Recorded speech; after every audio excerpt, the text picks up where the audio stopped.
I was naked, bereft of everything I had ever made for myself. I wanted my journal so badly to look upon the comforting images. Crushing desire to once again hear the radio clenched my heart. A guilt that I had lost Sundial's only message to the future began to creep in, even as my drifting thoughts wandered from hardship to hardship while in the thrall of near unconsciousness from pain and adrenaline. Once again, luck had thrown me a small bone to just barely keep me alive. But they had never lasted in the past. Why would this Earth pony be any different? He had abandoned me before. Why come back now?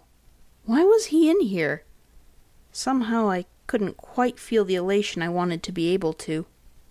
I just wanted my things in a cozy pigsty until I could figure out another escape plan. One that would work this time, taking the mare and her buck with me. The huge stallion lowered me down onto a rough bed made of multiple layers of damp cardboard inside the shop. The movement gave me enough of a shock to open my eyes once again before squeaking in terror, pressing back against the wall. The squeak only heightened as the movement dislodged my right shoulder again. Staring with wide eyes, I dared not shift as I gazed upward at the colossal earth pony whose immense shape blocked all light coming into the shop through the door. He had yet to lean back, his gruff and ugly face staring directly at me for a few more seconds before standing taller and taller once more. Don't hurt me! I'm sorry, really! Why? I curled up, trying to protect my head for all the good it would do. Why should he not hurt me? I had ignored his help before, and now I was his prize as much as any pony's. I'm a born slave. I could help you. You can have my food. I'll watch your stuff. Just please, I don't want any more pain. I felt myself choking up. Every pony already hates me and wants me dead because of these two stupid things on my body. Please, number 6, please! His head tilted to the side, the bloodshot eye narrowing in minor confusion. In the backlight from outside, he was little more than an imposing sentinel of imminent violence. Even I could tell eyes that had seen too much blood and death. Only now I could get a better look. I saw that he was a good bit older than I'd thought. I'd thought him an adult, but his face bore a weathered look of a stallion long past his prime. Maybe 50 or more? I wasn't exactly going to ask. I tried to remember him from before, when he had apologized, saying I didn't deserve death. I hoped that still held true, or did he want a prize just as much? Number 6? His voice rumbled, repeating my words carefully. Of course. I had gotten so used to thinking of him by that name. I had just blurted it out. My name, he continued, a slow drawl, is not number 6, nor do I wish to harm you, Pegasus. I simply stared upward in near shock, elation and hope beginning to spring in my heart, until it was beaten down by the reminder that nothing that I ever did turned out quite right. Why should this be any different? Then what is your name? I inquired quietly, desperately trying not to step on any thin ice. He didn't reply immediately, glancing to the side, before closing his eyes. Was that an element of sadness I saw briefly? Brim. I blinked, watching his mouth slowly roll the single syllable out. He paused, before continuing. Brimstone. Blitz. Murky number 7, pleased to, meet you. Thank you for saving me. I tried to stand so I could kneel to show my thanks. It was how I had treated every master when they had fed me. It was the only way I knew how to show a reverent gratitude. But the moment I moved, harsh pain racked my shoulder, making me stumble and fall again. Breathing hard, hissing through clenched teeth, I whined into my other leg while cradling it. Lie back! Brimstone Blitz sat down beside me. It did nothing to reduce the impact of his height at all. His massive hooves reached out, taking my injured leg with an odd care. Where does it hurt? I was shivering, but the threat of his terrifying presence and size was enough to prevent me from resisting. My shoulder. Please, Don't. I felt his hoof brush around the area. I could hear raiders wandering around the common area, snickering at my rather pathetic little yelps and whines as he rolled a hoof over the joint. Aye, it's merely dislocated. I gaped. Merely? Brimstone examined it, before nodding slowly. Hold still, Murky number 7. I can reset it. I'm not sure. Please, I need a doctor. Protege has... Shut up and bite the cardboard below you. On 3. No, 1. can I? There was a sudden pop. Yarg! I yelled out loud, pulling my hoof back from his grip. Brimstone seemed to grin with only one side of his mouth. I could hear shrieks of laughter about the filly whine I had made from the raiders outside. You said on 3! I protested in a high-strung voice, rubbing my shoulder. Brimstone huffed gently. Stopped your whining, didn't it?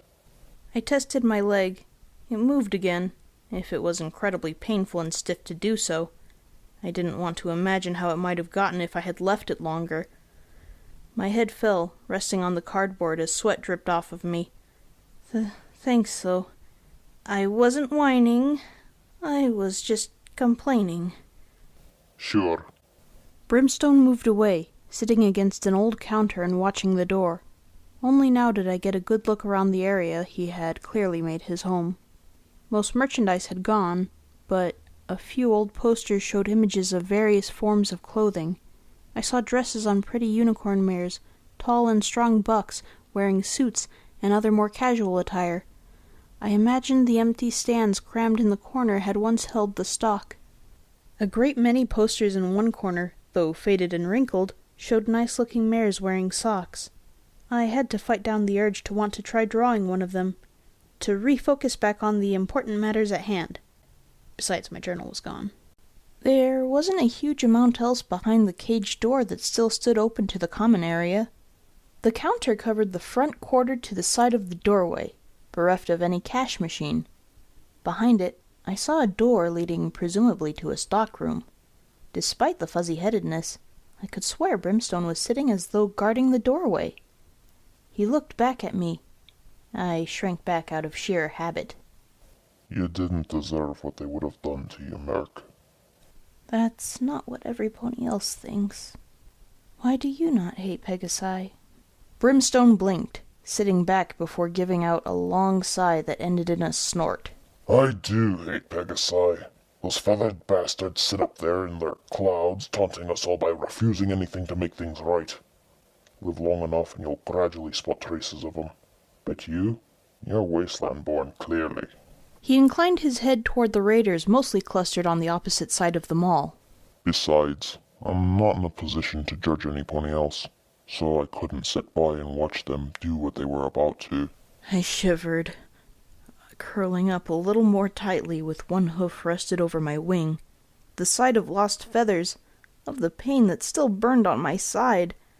They had been about to... The pulling, the feeling of it beginning to tear away. I hated my wings, but they were my wings. The shock of the entire traumatic day began to land home.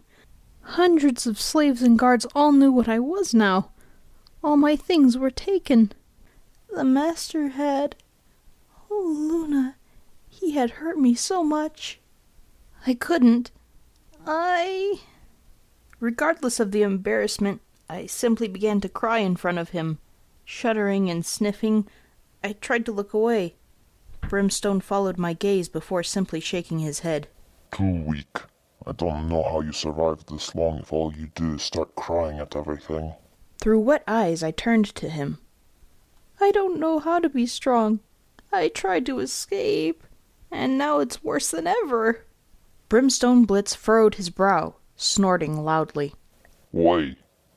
Sniffing, I couldn't look him in the eyes. Because now they know I'm a Pegasus. Now they know I'm one ponies are supposed to hate. He looked at me with confusion. You sound like you feel guilty for being a Pegasus. like you're believing the hatred, saying yet you bear the sins of the past done by completely different generations. Why do that? You can ignore it or avoid it. It's not yours to feel the guilt. But be careful who you tell that to, especially to those who can't push off the guilt to dead ponies. Brimstone grumbled, tapping a hoof on the counter hard enough to make it shake. Some things you will learn. You cannot simply turn a blind eye to like that. Trying to calm my breath, I sat up, wiping my eyes with a filthy hoof and wincing as the rad sores on my muzzle stung from the contact. Gulping, I opened my mouth to speak. "What do you mean? What did you do?" His front hoof went from tapping to a stomp hard loud enough to make me squeal in shock, holding my ears. Opening my eyes a little, I saw his teeth clenched as he swept away from me, each step of a hoof coming down far harder than it needed to. You make it sound like it was one thing. One little thing that was wrong, Merc. No, it was a lifetime. There are gangs, ghouls, and taint, and then there are ponies like me. Something clicked into my mind. The raiders, they had called him traitor. You were one of them. You're an ex-raider. One of those giant hooves reached forward, closing the cage door over far harder than was needed. The loud clang made me jump up from the floor. With a shake, he hung his head, before turning and marching toward me with what amounted to fury in his eyes. The dyed hair tattoos rippled, the scars shifted. I began to back away before discovering the wall disappointingly close behind. No, I am not an ex-raider. Before I even knew what was happening, the massive pony had swept me from my feet with his hooves around my body, holding me in the air against the wall with one foreleg pressed against my neck. I tried to scream, instead spluttering out a choked gasp from the pressure. My struggles were pointless, as I felt my hind legs dangle helplessly a good 2 feet from the floor. My eyes locked on his, as I heard the growl of unhinged madness and anger. Staring into his gaze, I could see the years of borderline insanity still in there, furious that I had suggested anything other than the harsh truth. I am a raider, he intoned with barely suppressed anger. A life longer than many in the wasteland, dedicated to the pursuit of brutality to get by. You sat in your guarded little pens while I stormed the wastes. Once I burned a little buck like you alive in our campfire for not giving me his young mare friend to have in my tent that night. I took her anyway. Had I met you, Mark, I would have crushed you like those wretches just tried to. I would have plucked those wee wings myself. I have killed, raised, and broken any pony anywhere that wasn't in my clan for longer than you've been alive. I've thrown ponies like you to the vicious, sadistic ones like them before as a gift for them. Fear clenched my gut as I stared toward the massive raider. Those eyes. He was telling the truth. He was angry, whether at me or himself, I couldn't tell. I felt him draw a long breath before lowering me to the floor and looking the other way from me. He shook his head, but I couldn't see his face to read his expression. His voice, however, didn't seem to be angry at me. Almost as though he regretted what he'd just done. You don't simply turn your back on so much agony caused to others, on so much fucked up stuff like that, and say, "That's it, I'm an ex-raider now," and say it's all good now. It doesn't work like that. I was almost hyperventilating. My mind kept imagining myself as that poor buck. This was a raider. One even bigger than the psychopaths outside. Despite the pit, despite him saving me, I was in the thrall of a raider. I prayed that I was right in my assumption that he was implying he sought to avoid falling to the madness anymore. So why did you stop? His eyes closed as he took a breath, seeking to calm himself, apparently. I could see the thin line between now and the fury of the raider fought back down. Did he have that voice in his head? The raider in his mind? Just like I had a slave? The goddesses are forever watching us, Merc. Do you believe in them? His voice had dropped. Was he embarrassed at his outburst? I nodded shakily, thankful to see his face slightly relax from the rage that had overcome it. You might say that Philadelphia gave me some perspective, to see what it was like from the other side.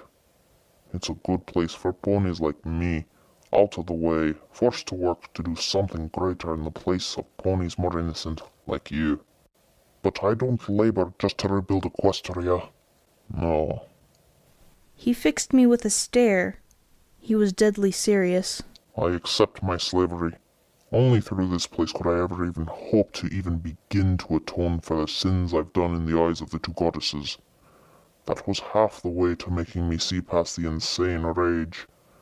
The other half. Brimstone lowered his head, looking outside at the other raiders milling around. I could see them still snapping at one another with pent-up and yet-to-be-vented aggression from earlier. Eventually, he turned sharply. Perhaps you should see for yourself. Can you stand? I think so. I was wobbly, but the motion back in my leg felt better than locking solid in pain. Brimstone nodded to the door, but immediately stopped me with a hoof. It was like walking into a brick wall. I will warn you, if you try anything, I will kill you where you stand. Understood? I nodded briefly, trying not to shake my head and back away. I'd faced the wall. I could obey this command. Lowering the hoof, he led me into the back of the shop. I tried not to think too hard, as I saw that it was very dark. The sound of the raiders quietened through the walls, free from their sick taunts and shouts at one another. I found a measure of peace in the surprisingly warm and still back room of the shop. I couldn't see further in for Brimstone Blitz's massive bulk in front of me, but a small light shone past him from the far end of the room. He stopped. I only discovered this by walking right into the back of his leg before staggering backwards with a sore muzzle and limping on my front right leg. Brimstone merely turned, almost seeming to smirk at my staggering about. Would you have run into the wall that blindly? I'm just tired, I muttered. Being unconscious through a medical procedure from a gunshot was the closest thing to proper sleep I've had in a long time. You can rest in a moment then. We won't be needed for any jobs for a little while. He moved to the side, lifting a hoof. I saw the look in his eyes, watching me very carefully. Now, the other reason why I put away the life of the raider? I followed where his hoof pointed in the dark. I could see stock shelves and an old sofa near the one magically enchanted gemstone light that flickered with a dull orange. On the sofa, however, lay a mare. I don't know what I expected. It to be the mare? But no, that mare I had met before was the same age as me, although this one was a unicorn too. She looked older than myself by perhaps 6 or 7 years. She was asleep, lying covered in a cloth blanket stitched together from every color imaginable. I found myself trotting forward out of curiosity. What about her was special? Her was special. But a look from Brimstone made me immediately stop in my tracks. Okay. Not trying anything. Really. Look at me here, not doing anything. Not even moving. Not even breathe. The mare coughed, shivering despite her covering. She was sick. Her pearl-white coat seemed slick with sweat, while her short and thick two-tone pink mane fell tangled around her head. Around her lay, presumably, her and Brimstone's possessions. Not much, but a small case filled with little twinkling and sparkling orbs drew my eyes for just a second. The mare shifted, groaning, as my eyes flickered back to her. I saw her awaken, rather lethargically. Brim? The voice was weak, and stammering with fever. I recognized these symptoms all too well as acute radiation poisoning. Brimstone advanced slightly, before kneeling down beside her with shocking gentleness. I'm here, Glimmer. His voice was softer than I'd ever heard it. Just keep resting. She didn't.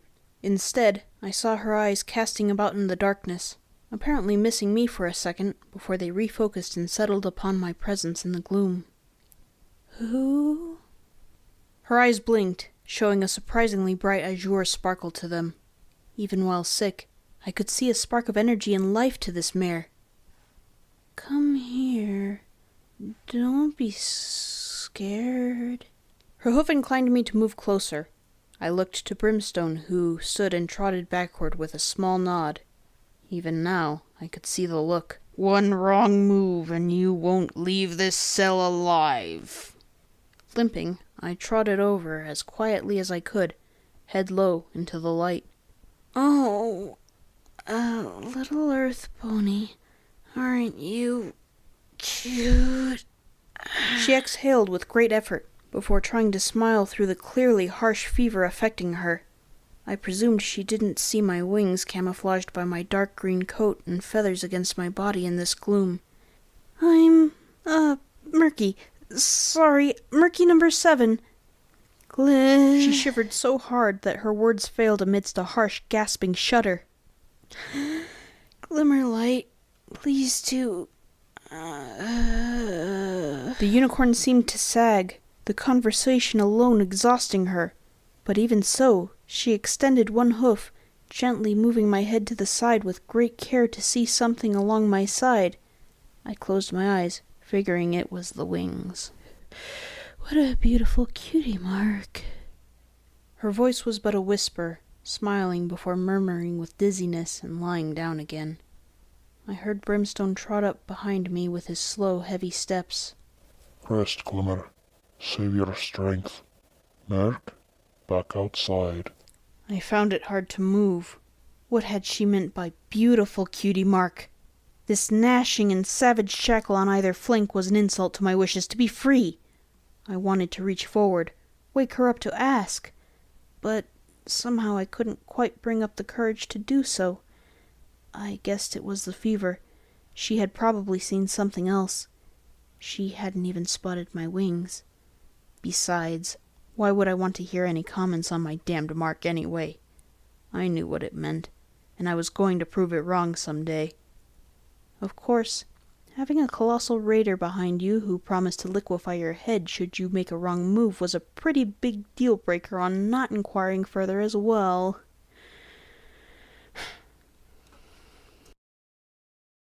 Back in the front of the shop, I turned to Brimstone Blitz the moment he followed me. Glimmerlight intrigued me. Just what did she mean to him? I stood up as straight as I could on 3 functioning legs. Why always the legs? And followed Brimstone with my head as he moved to plant himself down at the counter again. So, you and her? I mean, are you two, Are we what? you know, together? Is that why you stopped raiding? He laughed, a deep, rumbling, and somewhat disturbing noise, before shaking his head. Kid, I'm a good few years older than her. Where'd you get your relationship theories? I felt my face flush. Okay, that was a good point. But the level of care he showed her... Brimstone coughed into his hoof, continuing even as he leaned his head back and looked at the ceiling. I could swear his voice changed, becoming less rough and more of a melancholy tone. I hadn't given the big brute enough credit, as I once again saw the little light of civilized intelligence form from his words, that tone that gave me hope that the pony I was looking at was more than the brutes outside. When I was brought to Philadelphia, I got thrown on the hard work. Huge load carrying, powering gears and servos, that kind of stuff. I got properly into it from being brought down a peg or two myself. The idea of somewhere I could work off my sins in the eyes of the goddesses was appealing. Only reason they kept me around is I was worth more as a prize to Red-Eye to have in here for how I acted, though. I bullied others, harassed them, and when the guards attempted to prod me around too much, killed them. The way he said that! So simple. Like it was just any other action. Eventually, I met Glimmer after my second pit victory as punishment for murder. 3 of the raiders just outside were trying to drag her off between shifts, steal her stuff. The usual. I intervened, crushing them all, but even as I held one down, my hoof ready to split his skull, she begged me not to do it. I found Glimmer pleading with me to spare those who would have hurt her with no remorse or regret. That had never happened to me before. After they had left, I knew I had to protect her. As I got older, I'd already been thinking a lot about life. Some pony in the clan, before we got caught, had already spoken about... Nah. He cut off that last sentence, making me wonder who he meant. All the same, the real trigger for him was Glimmerlight. I could see him glancing back at the door, as though hurting over her sickness, something he couldn't stop with all his monstrous strength. Glimmerlight is something unique in the wasteland, Merc. At least as far as I have witnessed. She can forgive. Her home was destroyed by raiders. Those she regarded close enough to be family raped and murdered before her eyes. Glimmer herself was taken prisoner and eventually sold into slavery with Philadelphia. She had her whole life ruined. Everything she'd clawed out of those wastes stripped from her. I whinnied softly, lying down as I felt a couple of slow tears trickle onto my face. But she looked so full of life in those bright, if sickly-looking eyes. Brimstone sighed, before doing something I did not expect. He smiled. But she doesn't hate any of them. I don't think she's capable of it. After the pain passed, all she wanted to do was make the best of things and forget the bad times as quickly as possible. Somehow, she still thinks that the world can be better, that someday she'll get out of here and go back to a good life, like nothing had ever happened. That's why I have to take care of her. Glimmer is a better pony than I could ever be anymore. She deserves my protection until she either completes her plan to escape or passes the 2-year work mark. It's like a duty sent to me by the goddesses, as though she was sent to be my moral compass to salvation. There are nice things in the world, Mark, yes, but... Was that dampness in his eye? He turned away too quickly, walking to the cage door, placing a hoof on it even as he gazed upwards at the glass dome far above in the mall. I looked up myself from the cardboard bed, glancing across at the big earth pony standing with a mixture of sadness and happiness etched on his big, worn face, lit by the dulled yellow streams of light from the skylight. Slowly, he turned back to me, with that same sad smile. The wasteland took everything from Glimmer, Merc. It destroyed her. And she forgave it for what it had done. Can you honestly think of anything more beautiful than that?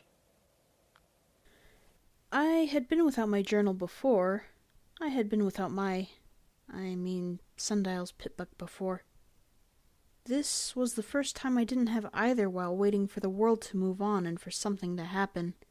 However, I was not without things to consider during the long times that Brimstone spent checking in on Glimmerlight, most especially the particular tale and somewhat tragic reality of this strange pairing of ponies.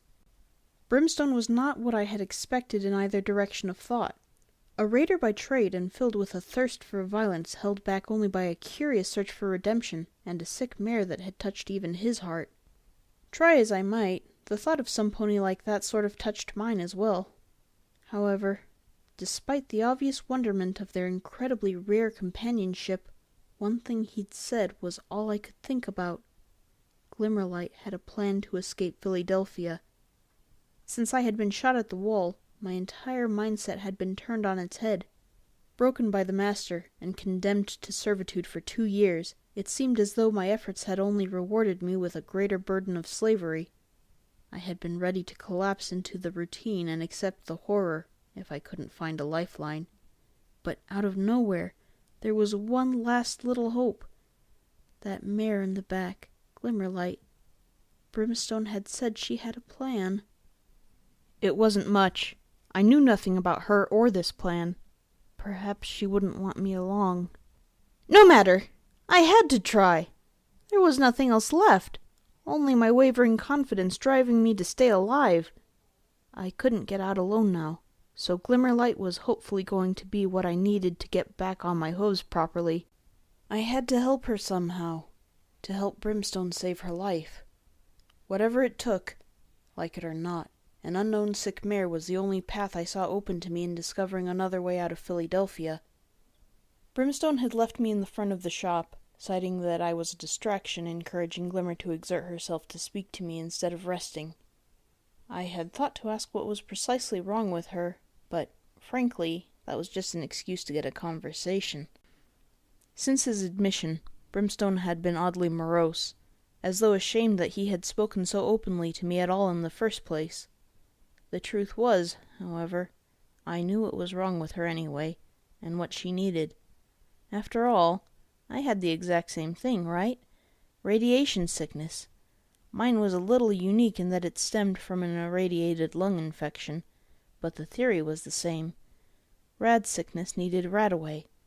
Not exactly a common substance to slaves in Philadelphia, as I had found out the hard way. I shivered, curling up on Brimstone's cardboard bed and rubbing my shoulder. Things hadn't settled in yet about my relocation. Too much all at once. Too many emotions. I was afraid. An understatement, yes. But what else was there for it? Philadelphia detested me before as the runt, the weakling who made mistakes and got every pony else in trouble. But now I was hated. The Pegasus prize of Philadelphia, a beacon to which they could all come together in unity and despise. Every pony who saw me would call me out, or turn me over if I tried anything.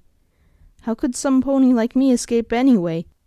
Not when it felt like every pony in the city wanted me dead just because I had wings. Why me? Why did it have to be me they hated? I didn't want to be hated. That thought hurt. It hurt bad.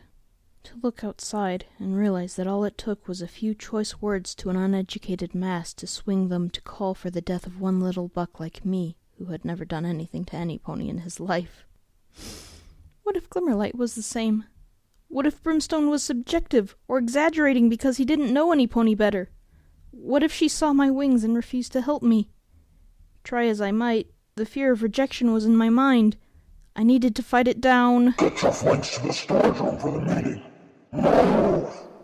That voice rang around the mall's main shopping level as I heard some slavers jump to their hooves and gallop off. The master. Even now I was still struggling to grasp his threat, the horrible way in that his influence wasn't over me by the fear of pain or punishment, but by the fear of realizing that he was the pony who deserved me as a slave by stint of destiny. The unsettling way he knew just how to get into my head and hurt me, often without needing to lift a hoof in anger, was, if anything, proof that he was born to command me and understood what made me tick. Try as I might, I couldn't shake the harsh fact that he had brought the slave back to me. I had tried to escape him, and, when under the presence of the mare, I had even stood up to show I wasn't afraid. But leave me alone with him and... Your name is number 7, Cutie Mark of Shackles. I like it. Ready to catch you if you ever run. You an accident number 7? The 7th one? Your mommy get beasted by raiders, huh? How'd you like it if it was me, huh? Born to slavery, living in slavery, and going to die in slavery. I couldn't help but bury my head in my hooves. Where did I go now? What would happen? I wanted to help this mare, but it might all just go wrong again.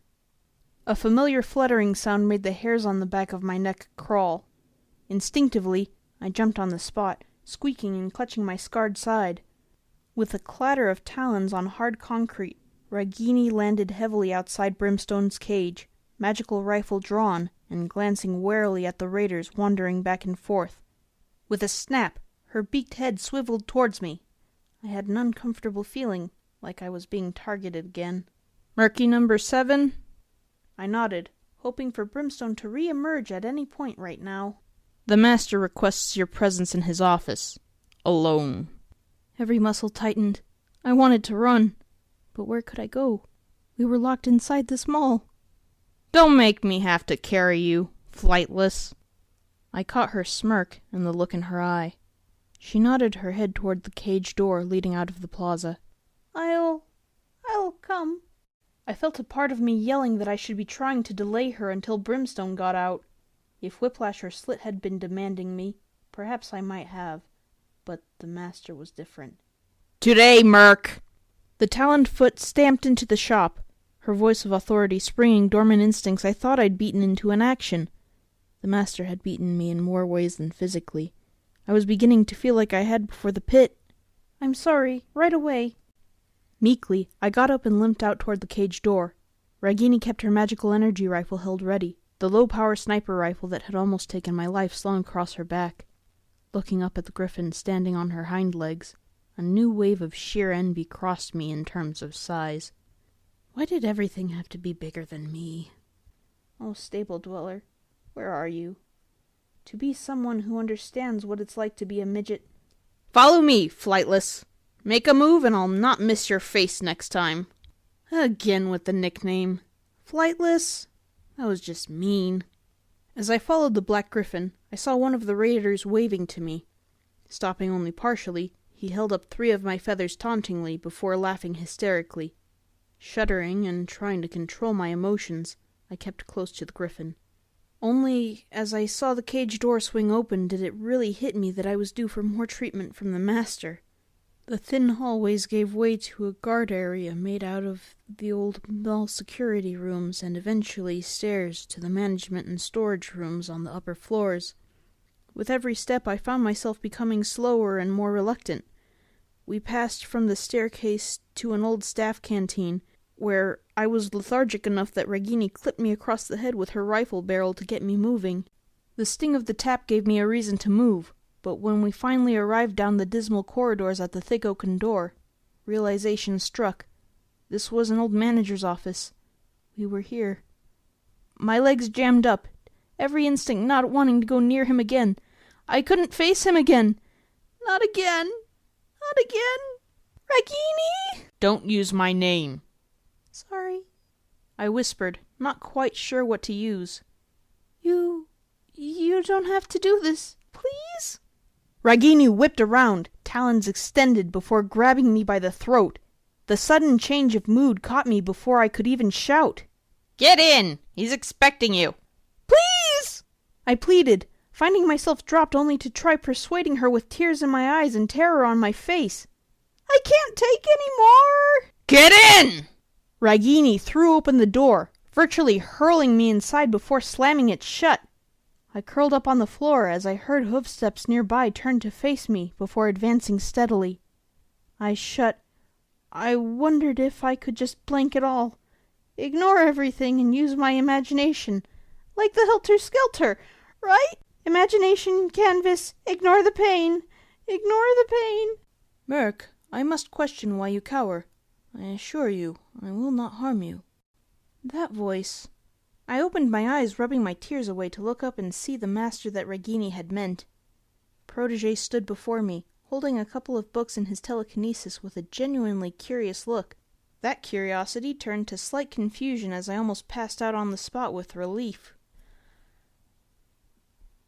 I wanted another chance to speak with you, Murk. I regret that we did not have much of an opportunity last time. Although I had hoped that after being cleaned up and fed, your condition may have improved. I sat on the floor before his desk, atop an old red carpet that perhaps once was thick, but was now faded and thin. Protégé's office was, simply put, something clearly different from anywhere else I had ever seen in Philadelphia.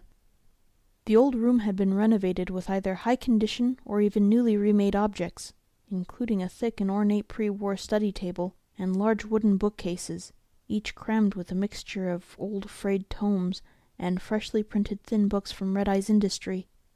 High-quality gem lighting gave an amber radiance to the entire area, while the large window had been reinforced and replaced to overlook the corrupted majesty of Philadelphia's industry. Between a couple of bookcases, a thick safe was embedded in the wall. I could see attached rooms, their flapping doors open, that led to an attached bathroom, and 2 bedrooms. I couldn't see much, but one was clearly his own, and the other a much smaller one converted from a big cupboard. As polite as he was, even I could tell that big chart on the wall was the schedule for sending us all to our deaths in the stables and irradiated bunkers. That, and it was all a bit of a mess. Books lay strewn everywhere, over his desk, on chairs near the door, and even on the windowsill. I could see some even sitting on his bed through the doorway. The bulky terminal on his desk, another book resting on top of it naturally, also seemed to be peppered with small sticky notes to remind him of things. "Yes, this is indeed my home, Murk." He spoke with a thin smile, watching my head pan around. "Ragini is a top-rate associate and bodyguard, but she isn't tasked to keeping many things in line. I do apologize for the mess." This nice talk wasn't sitting well with me. The black unicorn had passed back to the desk, sitting and leafing something in front of him, the pages completely hidden behind a stack of papers near the front. Between sentences, I could see his visible eyes scanning each page for a few seconds before turning to the next. "What did you want me for?" I spoke with deliberate wish to break through the nicety. Protégé raised an eyebrow, looking up from the book of interest.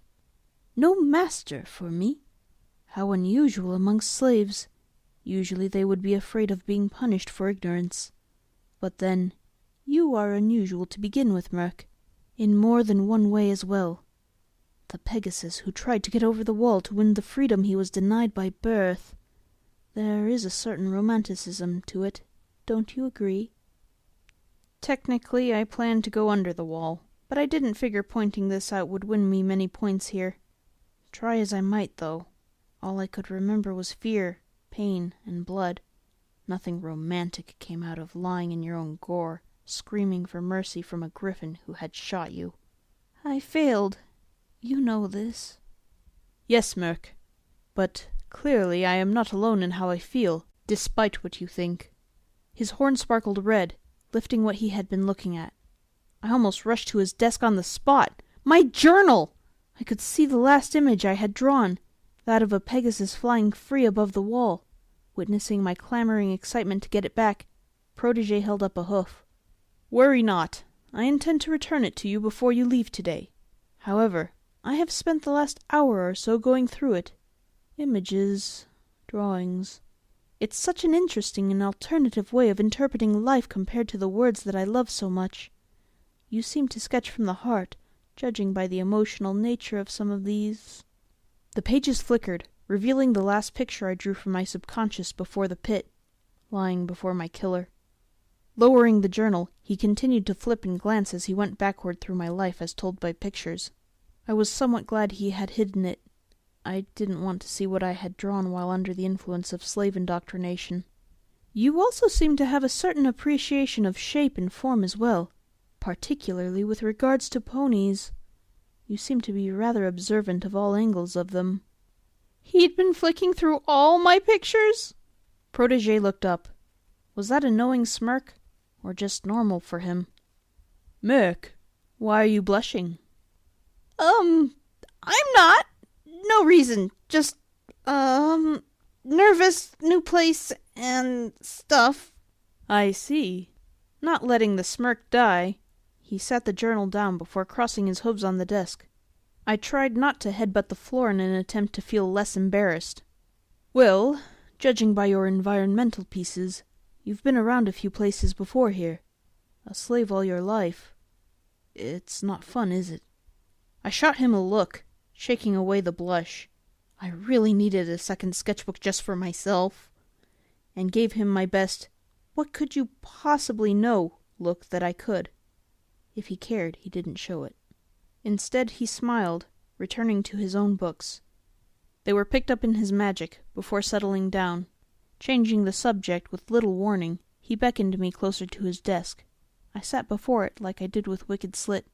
"I must admit, I was rather disappointed to hear that you had been denied the opportunity to learn reading or writing skills. Almost tragic, really." He held up an old red tome. I did my best not to look annoyed at my illiteracy being pointed out once more. "The History of Equestria prior to the war. A very old volume. The ability to sit down, read, and study what things were like before it all happened. If only more ponies would take the time, then perhaps most of this unfortunate business need not happen. I do feel sorry for ponies like you, forced into such lives." He must have caught my disbelieving look. "Truly I do. That is partly why I expended so many favors to track you down and get Stern to let you live. You interest me, Murk. In a way, we are not so different. I know how you feel through all this, you know? If I may say, bringing you here, I do perhaps have higher aims for you than simple freedom." What did he mean by that? Nerves began to fray as I heard that last sentence. Higher aims? My heart was still beating faster than normal. Better than the master or not, he was still my more official master. Still a slave driver, no matter how often he said worker instead, and still liable to use me as a resource rather than another pony. I looked to the side, unsure, biting my lip. "Murk?" Protégé stood, moving toward me. Something clicked in my head, that red eye advancing on me. I recalled lying dying under the wall, or the master advancing on me in that cell too. I shrank back, hooves skittering as I backed away from Protégé. Hearing a slight whimper from me, he stopped, mouth half open in surprise. To his credit, he backed up and gave me a little personal space. "Are you all right?" All right? All right? No! I managed to get back to my hooves, favoring my injured shoulder. Of course I'm not! I'm a slave! How could I be all right? You're just another one of them, no matter what you say. I want out of the city now, but I can't. Ponies like you stand in my way. How can I be? I shuddered, losing my momentum from a slight tremble and a sob. All right. Protégé paused, not interrupting, before slowing his pace. He spoke quietly and carefully. "Murk, I am trying to assure you that you are safer now. I had you healed, cleaned, and fed before being brought here. I offer you the return of your art book. Does that not say something?" I just lay down against the wall, sniffing and trying to catch myself before I entered another crying fit. This was horrible. All these nice things were nothing more than a facade to placate me into slavery. I knew it. I wanted out, but I just didn't have the confidence in myself after failing so badly anymore. I couldn't control it.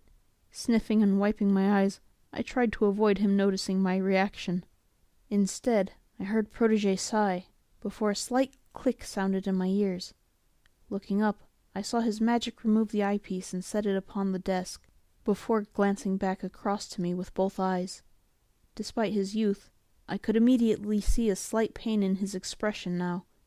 Somehow, despite not understanding why, it diffused how I saw him, as though I was no longer looking at a slaver. "Murk," he spoke quietly, trotting around the other side of the desk and taking a stuffed bag from a clothes hanger nearby. I could see battle barding bearing Master Red-Eye's mark upon the stand, beside a holster containing what looked like a scoped revolver. They shook as Protégé removed the bag. "Are you afraid of something?" Despite myself, I nodded. What I had requested, to be cleaned and fed. That didn't happen, did it? Please, answer me. Did chain-link shackles harm you? Protégé would have had to be an idiot to not spot the sudden widening of my eyes. I had to almost shove my hoof in my mouth. I wanted to spill it all, to cry and beg Protégé to help me. Surely he had some way to stop the master. But what if the master's cronies were to carry out the threat on the mare in his absence? What if her slave master was in on it? What if he slipped word to the raiders to kill me for talking? "Murk?" Protégé actually lay down on all fours near me. He genuinely did look concerned, so much so that I wondered if he had suspected the master for some time now. I wanted so badly to just grab his hooves and tell him everything. "No, sorry, the raiders." Well, it wasn't a lie. Protégé nodded slowly. "Yes, I did hear about that accident on your allotment." He lowered his head. "I am truly sorry, Murk, for what happened. Perhaps I should have accompanied you myself. However, I hear our resident warlord has taken you under his protection." That got my attention. "Warlord?" "Yes, if I'm not mistaken. Brimstone Blitz was the pony who saved you." I shuffled up, sitting properly. My eyes were wet, but this genuinely intrigued me. What did he mean by warlord? I suppose being a slave all your life, you wouldn't have had opportunity to know. But our Brimstone is not your average raider. Given the way he took an entire swarm of them apart, I had sussed that already.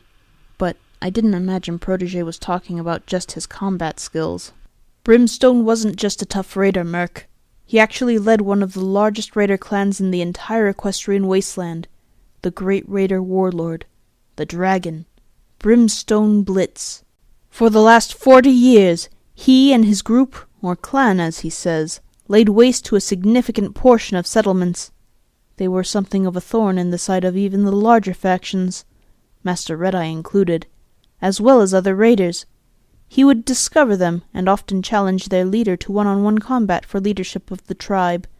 He never lost once, and believe me, Murk, his ferocity was legendary amongst those savages. But, at least to me, his most heinous act was the destruction of Ponyville. He turned to a large and frayed map on the wall near the window. His magic levitated a feather to point to a small town near a large forest.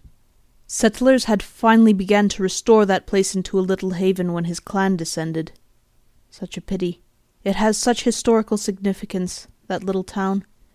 The mega spells and poison were bad enough, but if you go there now, all you'll find is devastation, and whatever raiders are left over from his clan's passing. I wasn't really listening too closely.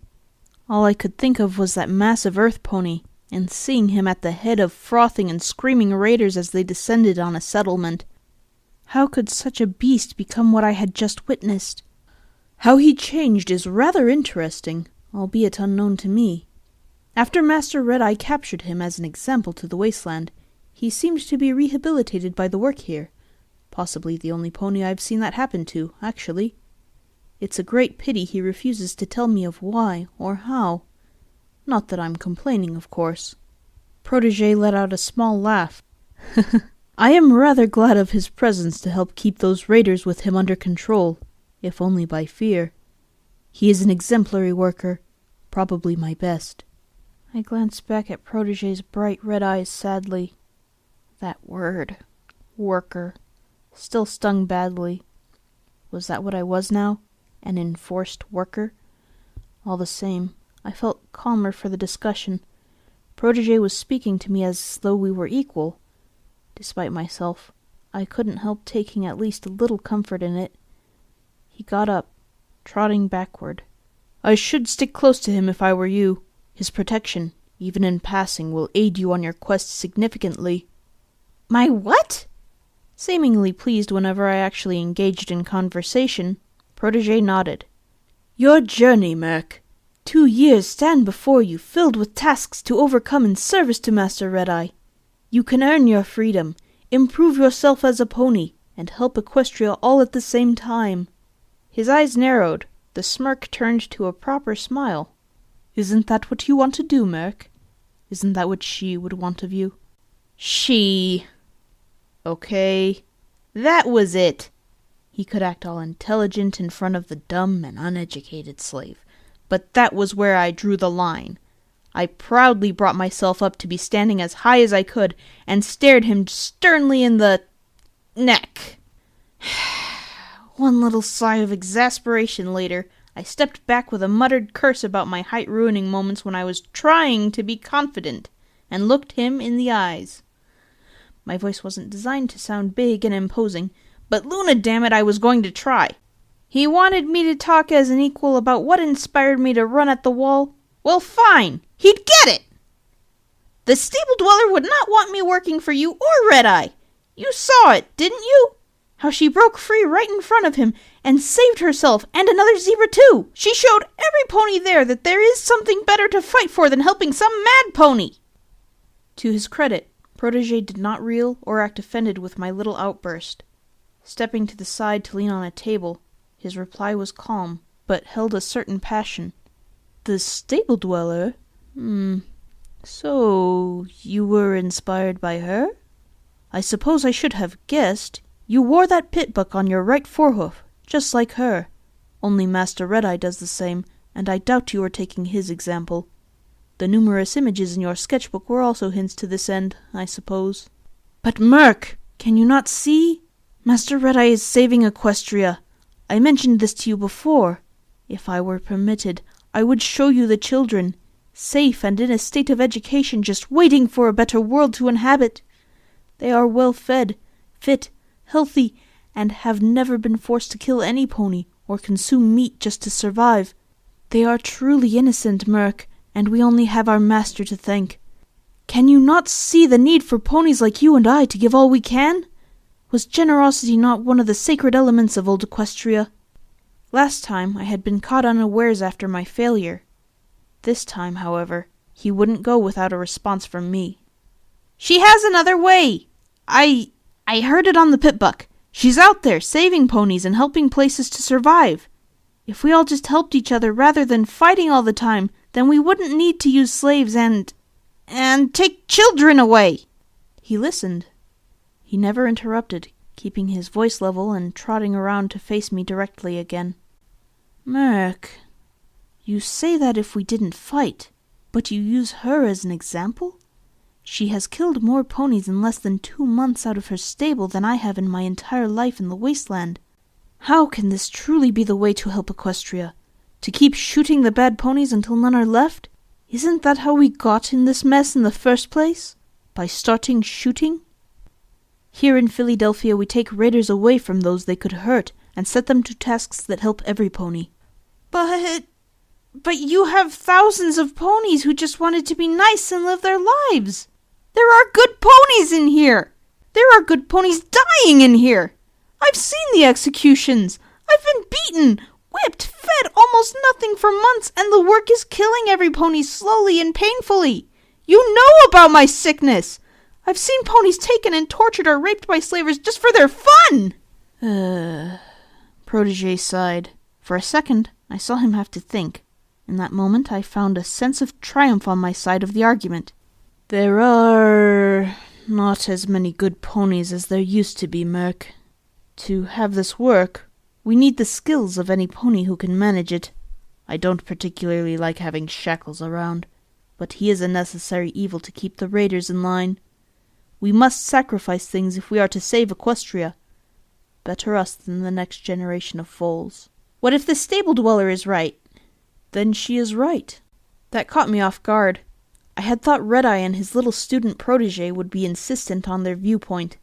Weren't they evil? Master Red-Eye possesses, and has taught me to have, humility. If she is right, and we are wrong, we will gladly aid her cause. Interestingly, little Pip and Master Red-Eye do share one common goal as of the moment, you know. Wait, who was this little... I remembered her size. She had been about the same height as me, if slightly better fed. She had a Pitbuck as a cutie mark. Even my uneducated brain could piece that one together. Little Pip? Her name is Little Pip? Indeed so, Murk. I felt that given your obvious inspiration from her, you would appreciate knowing her name. His smile caught me unawares. Hadn't we just been arguing? I do want to help you, Murk. That is why I have brought you here. You may not agree, but I promise you, I do genuinely wish to see you attain that freedom you want so badly. Bittersweet care. I shook my head sadly, probably looking a little dejected. But he was my master. It sorta came with the expectation. I couldn't keep the saddened plea from my voice. Then why can't you just let me go? I'm useless to you. Useless? He laughed. Please, Murk, you do injustice to yourself. I am sure that you have it in you to overcome the odds when given a little encouragement. I have confidence that you will be a good worker for me. Do not feel I am unapproachable should you have any problems. I wish the same for all those under my roster, to be able to help Master Red-Eye save Equestria, and then be on their way, hopefully a better pony than when they came in. Despite myself, I couldn't help but be swayed a little by his words. What if Red-Eye was truly wanting to just help? What if this student of his and his more progressive attitude was a better system? Would more ponies succeeding convince Red-Eye to abandon the brutal slave routine? No! I batted my head with a hoof. No doubt Protégé was becoming slightly perplexed by the expressions I had evolved from a lonely life. And tried to remember little Pip. The DJ had spoken highly of her. about helping everyone, about fighting the good fight. Just believe in the goodness of others and try to do so yourself while staying free. Regardless of how Protégé talked it up, this was still slavery. Ponies like the master were still abusing and torturing others like me, and the conditions of living were lower than anywhere I had ever been a slave before. Protégé could see I wasn't in agreement with him. With a sigh, he turned and trotted backward, lifting that bag from before. I can see we share differing values, Merc. I respect your wish, but I must deny it. However, I must say I have enjoyed an opportunity to talk to you properly. You are an interesting pony, Merc. I hope we can talk again in the future. If you are not required for work, feel free to come to me any time. For now, however... The eyepiece floated back to his face, clipping around his ear once again. The student of Red-Eye was back. I lowered my head. You are assigned under me. You will begin work on the next available assignment for those who have selected or been chosen for 2 years of high-value target clearance and retrieval. I wish you luck. It is not easy, and indeed can be very lethal. However, the bag floated over to me, before opening and gently tipping the contents out. I gasped as I looked down. Perhaps these may help your mood for now to overcome the shock and help protect you from those who would judge you for your wings. My customized fleece, slits goggles, saddlebag, and pip-buck. Regardless of Protégé standing watching, I immediately began throwing on my jerkin, almost rolling on the floor in an effort to pull it over and cover those blasted feathers as fast as I could. Protégé seemed to let his eyes linger on my wings before they disappeared from view. Interesting, really. A Pegasus. Simple family genes and random chance? Or is there something more to you? I wonder. Feeling warmer and safe within my fleece, I reattached the pip-buck to my right foreleg with the leather cord before snapping the goggles onto my head and finally throwing on the saddlebag. It had been emptied, but in it I found 3 rataways. Surprised, I turned back to Protégé with an open mouth, ready to ask. He simply held a hoof to his mouth. Consider it my apology for the way Regini treated you, Merc. Good day. He turned to his desk and picked up his quill and parchment again. Clearly, that was my signal to leave. As I closed the door to his office, I couldn't help wondering about him. Was he really as nice as he seemed?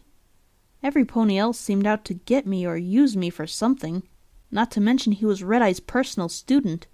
As I trotted off down the corridor following the waiting Regini, I heard him speaking quietly to himself after he thought I was out of earshot. To my Master Red-Eye, I feel I have an interesting report of what I have learned for you this week regarding the feelings of those who we rely on to rebuild Equestria.